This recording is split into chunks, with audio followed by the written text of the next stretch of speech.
Women's tears have been weaponized against them for centuries, dismissed as manipulation when they're actually evidence of their greatest strength. The corporate world calls it unprofessional, families label it dramatic, and society deems it weakness. But what if this systematic rejection of female emotion is actually humanity's most catastrophic mistake? What if the very thing we've conditioned women to apologize for, their emotional depth, is precisely what our fractured world needs most desperately? What if women's emotions aren't a liability, but the most sophisticated, intelligent system we've been foolish enough to ignore? She was told to stop crying. In boardrooms and family dinner tables across the world, her tears were dismissed as weakness. Her passionate objections labeled as too much. Her intuitive insights brushed aside as just feelings. And in that dismissal, humanity lost something precious, a power as old as time itself. The power of emotion, the wisdom of feeling, the strength that comes not despite vulnerability, but because of it. Let me ask you something. When was the last time you witnessed a woman's emotional response and thought, now there is true power? Or have you, like so many of us, been conditioned to see emotion as the opposite of strength, as something to control rather than something to honor? We've created a world that celebrates the stoic, the logical, the unmoved. We've been taught that success requires leaving emotions at the door, that leadership means never letting them see you sweat, or cry, or laugh too loudly, or care too deep. But what if we've been missing the most transformative force in human experience? What if the very emotions we've been trained to suppress are actually the wellspring of our greatest potential? The truth that many aren't ready to hear is this: emotional women aren't broken. They aren't too much. They are, in fact, the keepers of a wisdom our world desperately needs right now.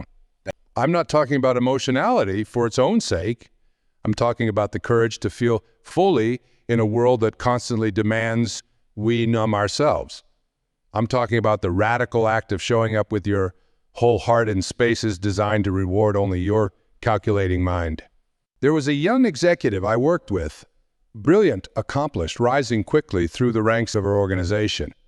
During a critical meeting when everyone else was focused on quarterly numbers and market projections, she stopped the conversation. "I need to say something," she said, her voice carrying a slight tremor. "The direction we're heading feels wrong. Not just strategically wrong, ethically wrong. And I can't sit here and pretend I don't feel that." The room grew uncomfortably quiet, and her colleagues shifted in their seats.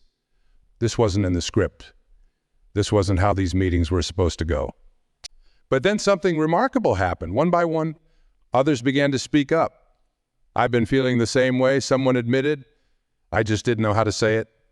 That moment of emotional courage changed the trajectory of the entire organization.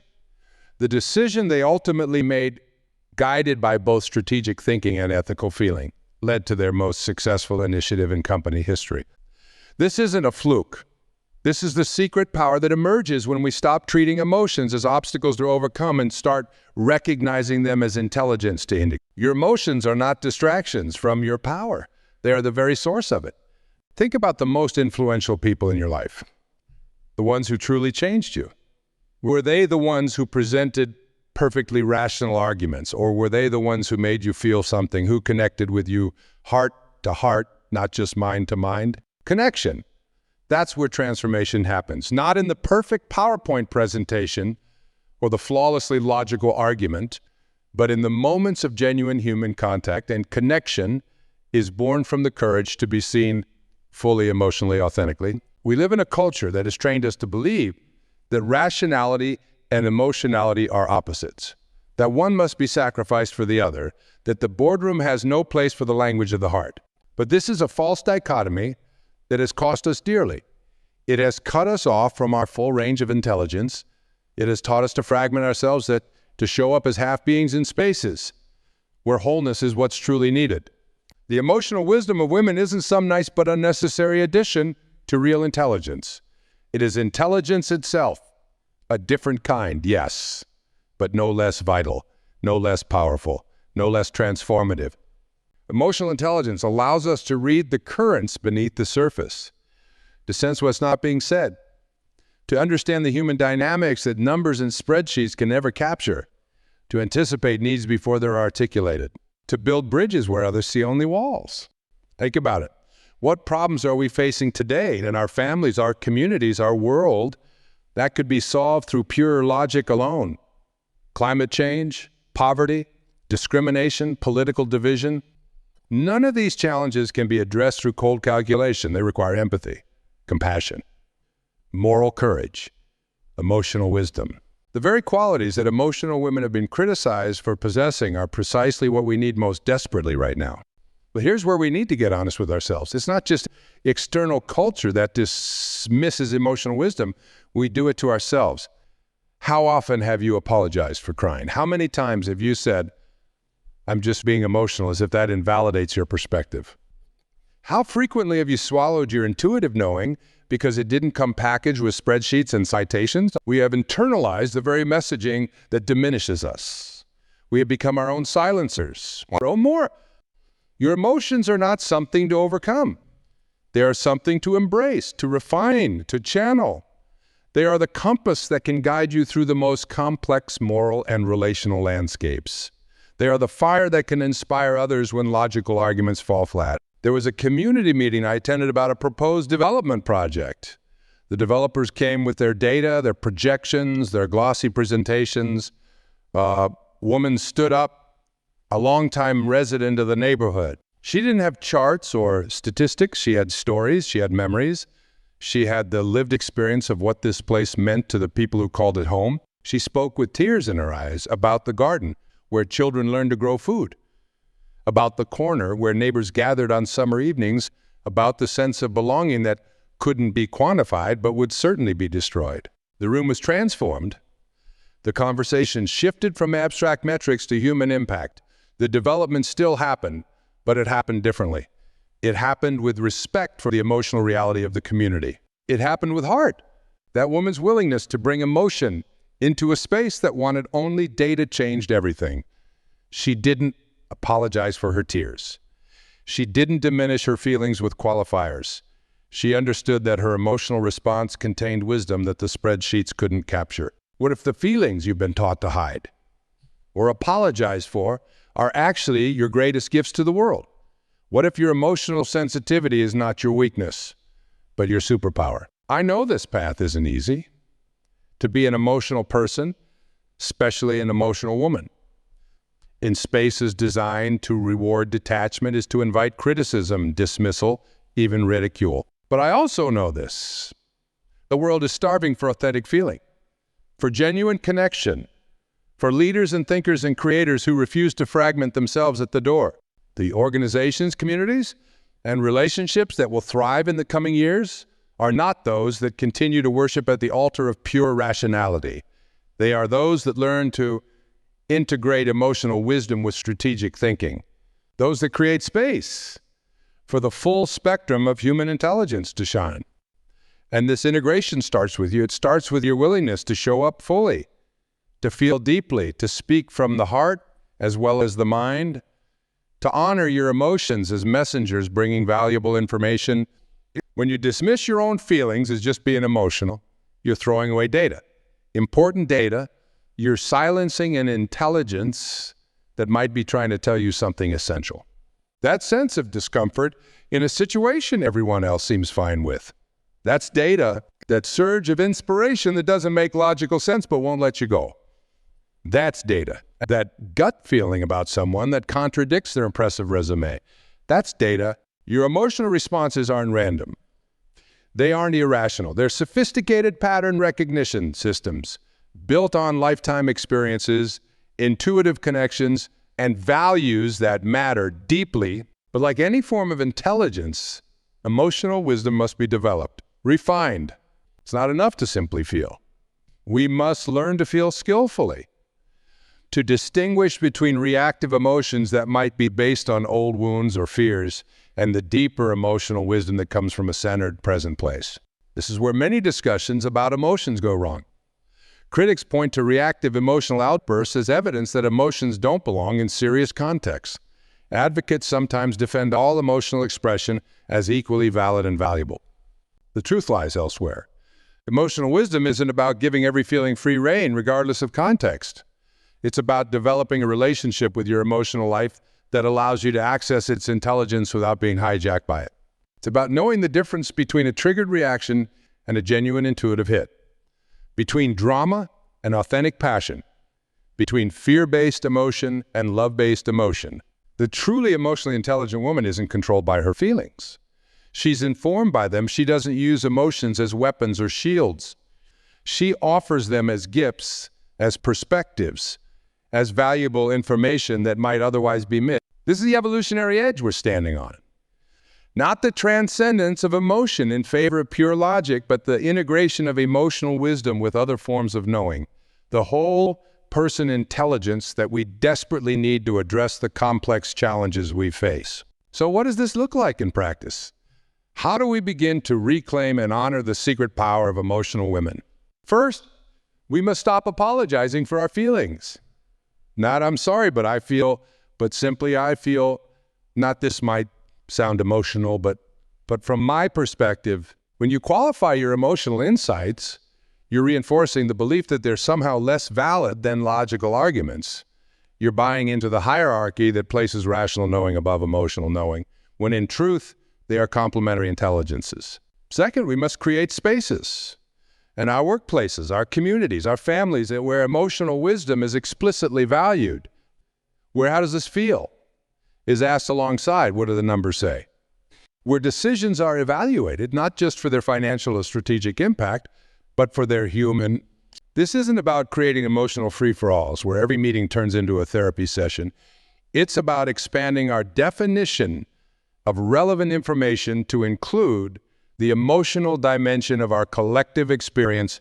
Third, we must become bilingual, fluent in both the language of logic and the language of feeling. Emotional women are often dismissed because they can't or don't translate their intuitive knowing into terms the rational mind can grasp. The most powerful communicators can bridge these worlds. There was a healthcare leader I worked with who completely transformed her organization's approach to patient care. She had a profound emotional understanding of what patients were experiencing, the fear, the confusion, the loss of dignity, but she didn't just say "we need to be more compassionate." She translated that emotional wisdom into systems, metrics, and protocols that the analytically minded members of her team could understand and implement. The result was an approach to healthcare that honored both efficiency and humanity. That served both the institution's need for sustainable operations and the patient's need for humane treatment. This is the integration we're seeking, not emotion instead of logic, but emotion alongside logic. Not feeling without thinking, but feeling informing thinking. The secret power of emotional women lies precisely in this capacity for integration, for wholeness in a fragmented world. Now, I want to be clear about something. This isn't just about women. The emotional intelligence I'm describing isn't exclusively female territory. Men have equal access to this wisdom when they choose to develop it. Non-binary individuals bring their own unique emotional perspectives. But I focus on emotional women for two reasons. First, because women have been the primary targets of emotional dismissal. The hysterical female stereotype has been used for centuries to discredit women's perspectives. The emotional wisdom that could have transformed our systems has been systematically marginalized as women's issues or soft skills. Second, because many women have continued to cultivate emotional intelligence despite this dismissal. Sometimes in shadow, sometimes at great personal cost, emotional women have preserved this vital form of knowing. They've been the keepers of a flame our culture has tried repeatedly to extinguish. So while this message is for everyone, I honor especially the emotional women who have refused to abandon their wholeness, who have insisted on bringing heart into heartless spaces, who have known in the face of constant gaslighting that your persistence has kept essential wisdom alive at a time when humanity desperately needs it. How do we bring this wisdom fully into the light? How do we create cultures in our organizations, our families, our communities, where emotional intelligence is recognized as the treasure it truly is? It begins with each of us committing to our own wholeness, refusing to fragment ourselves to fit into limiting boxes, bringing our full humanity, thinking and feeling, logic and intuition into every space we enter. It continues as we find and create community with others who value this integration, who understand that the path forward isn't through emotional bypass or rational dominance, but through the marriage of our full spectrum of human capacities.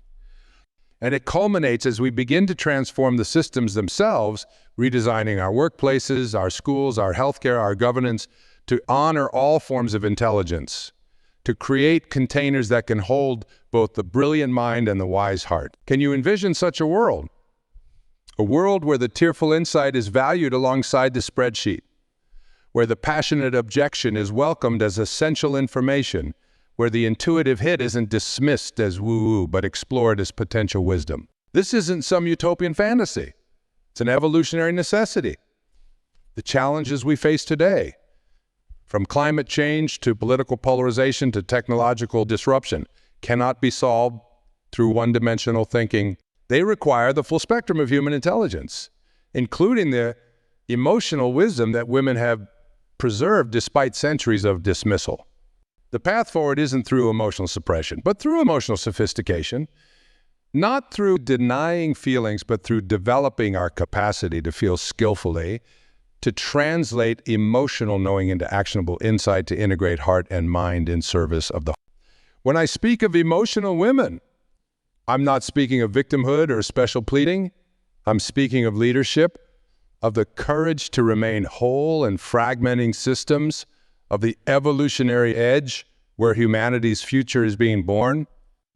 The most powerful people I know are those who have developed this integration, who can think rigorously and feel deeply, who can analyze systems and sense what's beneath the surface, who can strategize effectively and connect authentically. This is the leadership our world is crying out for, not the disembodied intellect divorced from feeling, not the reactive emotionality ungrounded in discernment, but the whole person presence that can hold complexity with both clarity and compassion. You may be wondering, but how do I begin? How do I reclaim this integration in a world that still largely dismisses emotional wisdom? Start by honoring your own feelings, not indulging every emotional reaction, but creating space to hear what your emotions are trying to tell you. Ask yourself, what information is this feeling bringing me? What might it be responding to that? My thinking mind hasn't yet registered. Then practice expressing your emotional wisdom without apology or qualification. Not, this might sound silly, but I have a feeling about this. But my sense is that something important is being overlooked here. Not sorry to bring emotions into this, but there's a human dimension to this decision I think we need to consider. Find allies, other people who understand the value of integrated intelligence.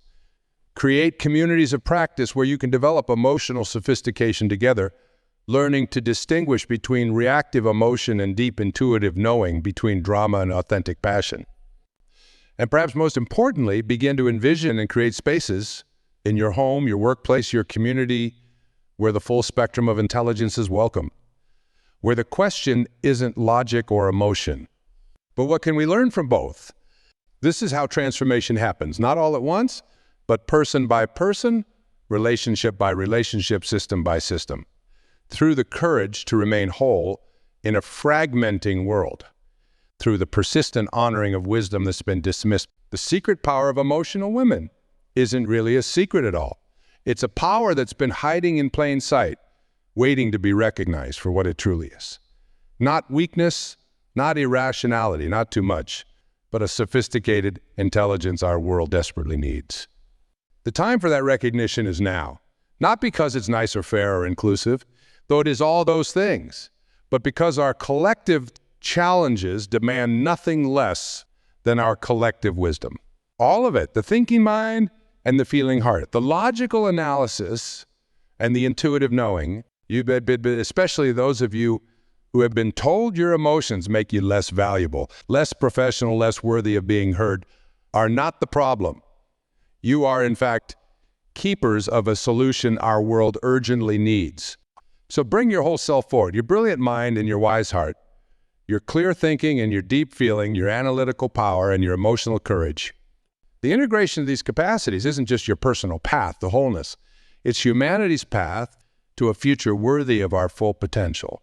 A future where we no longer have to choose between being effective and being human, where we no longer have to fragment ourselves to fit into limiting systems, where the tear-filled insight is recognized as the gift it truly is. That future begins with you, with your commitment to your own wholeness, with your refusal to be less than all that you are, with your courage to feel deeply in a world that too often rewards emotional detachment. She was told to stop crying. But what if instead we learned to understand what those tears were trying to teach us? What wisdom might they contain? What transformation might they make possible? The power of emotion, the wisdom of feeling, the strength that comes not despite vulnerability, but because of it. This is your heritage. This is your birthright. This is your gift to a world in desperate need of the very wisdom you've been taught to hide. Bring it forward without apology, without qualification, with the quiet confidence of someone who knows that what you feel matters, that your emotional wisdom is not a liability to overcome, but a treasure to be shared. The world is waiting, not for more of the same fragmented thinking that got us into our current crises, but for the integrated intelligence that can help us find our way through. Emotional women aren't the problem. They never were. They are, in fact, keepers of a wisdom as old as humanity itself, a wisdom we've ignored at our collective peril, and one we must reclaim if we are to create a future worthy of our full human potential. So feel deeply, think clearly, bring your whole self to every table. The world needs nothing less than all of you, your brilliant mind and your wise heart, working together in service of a more whole and healing future. Listen to what you feel. Honor what you know. Trust the wisdom of your own experience. And remember, those tears you've been hiding, they're not weakness. They're water for a parched and thirsty world. Let them flow. Let them teach. Let them transform. This is how healing happens. This is how wholeness returns. This is how we find our way back to wisdom that's been waiting all along, through the secret power that isn't really secret at all. The power of emotional women to feel what others fear to feel, to speak what others hesitate to speak, to know what can only be known through the intelligence of the heart. Your emotions are not too much. They're exactly what's needed in a world that has for too long tried to live by mind alone. Bring them forward, without apology, without shame, with the dignity of someone who knows that what you feel matters, not just to you, but to all of us. The future is not built through emotional bypass.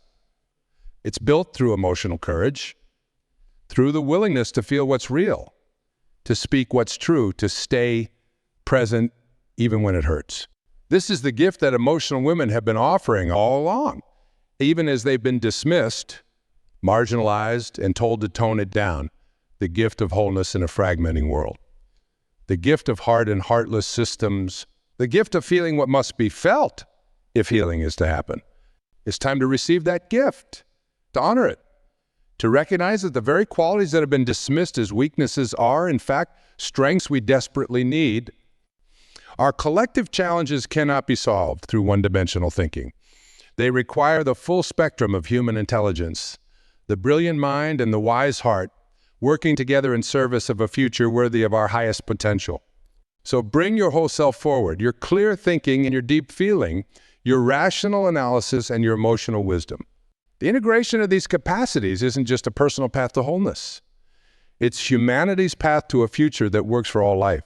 A future where we no longer have to choose between being effective and being human, where we no longer have to fragment ourselves to fit into limiting systems, where the tear-filled insight is recognized as the gift it truly is. That future begins with you, with your commitment to your own wholeness, with your refusal to be less than all that you are, with your courage to feel deeply in a world that rewards emotional detachment, the power of emotion, the wisdom of feeling, the strength that comes not despite vulnerability, but because of it. This is your heritage. This is your birthright. This is your gift to a world in desperate need of the very wisdom you've been taught to hide. Bring it forward, without apology, without qualification, with the quiet confidence of someone who knows that what you feel matters. The world is waiting, not for more of the same thinking that created our current crises, but for the integrated intelligence that can help us find our way through.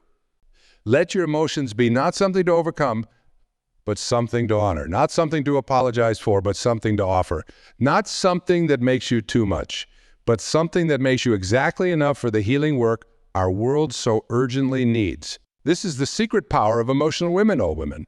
The power to remain whole in a fragmenting world. The power to feel what others fear to feel. The power to bring heart into heartless spaces. It's time to claim that power, not someday, but today. Not when the world is finally ready to receive it, but precisely because the world needs it now more than ever. Your emotions are not a distraction from your power. They are the very source of it. So feel deeply. Think clearly. Bring your whole self to every table. The world needs nothing less than all of you. Your brilliant mind and your wise heart working together in service of a more whole and healing future. This is how transformation happens. This is how wisdom returns. This is how we find our way back to wholeness that's been waiting all along. Through the secret power that isn't really secret at all. The power of emotional women to know what can only be known through the intelligence of the heart. Bring it forward. The world is waiting.